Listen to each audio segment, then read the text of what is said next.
දැන් මම මේ කතා කරන්න ලැහැස් වෙන්නේ නෙගටිව් තින්කින් ගැන. ලංකාවේ ඔක්කොමලා කතා කරලා තියෙන්නේ පොසිටිව් තින්කින් ගැන. හරි. මම යෝජනා කරන්නේ නෙගටිව් තින්කින් කියන්නේ මොකද්ද? යථාර්ථය. පොසිටිව් තින්කින් කියන්නේ හැම වෙලාවෙම තමුන්ගේ බලාපොරොත්තුව සාර්ථක කරගන්න සිතුවිලිත් එක්ක ඉන්නවා. ඒක බොහොම හොඳ වැඩක්. දැන් ලංකාවේ ගොඩක් කට්ටිය එහෙම ඉන්නවනේ. මමත් ඉඳලා තියෙනවා. හරිද?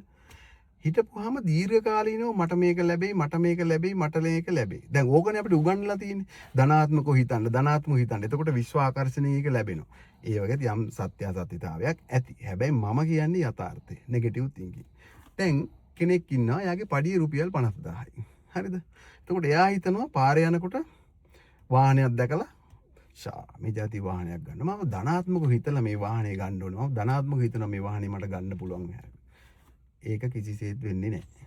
හරිද?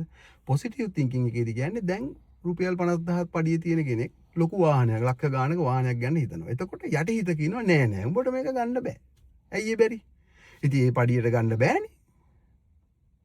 පුළුවන්ද? බෑ.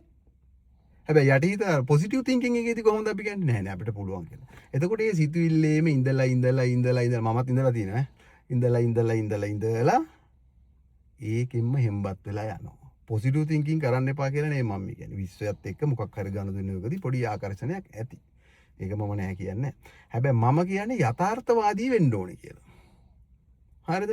යථාර්ථවාදී වුණාම එතකොට දැන් මගේ පඩිය මෙච්චරයි ඉතුරු කරන්න පුළුවන්. එහෙනම් වාර්ෂිකව මෙච්චරයි, අවුරුදු 5කදී මෙච්චරයි, අවුරුදු 10කදී මෙච්චරයි. එතකොට මට අවුරුදු 10කදී හරි 5කදී හරි ගන්න පුළුවන් වාහනයක් පිළිබඳ අදහසක් එනවා. ඒ හින්දා මම කියන්නේ පොසිටිව් තින්කින් එක තියාගන්න එකත් නරක නෑ. ඒක තියාගන්න. හැබැයි නෙගටිව් තින්කින් කියන්නේ යථාර්ථය. මම මේ සංකල්පය කියන්නේ යථාර්ථයත් එක්ක අපි ජීවත් වුණොත්. හරිද? එතකොට එකතුවක් තුලින් ඇයි මට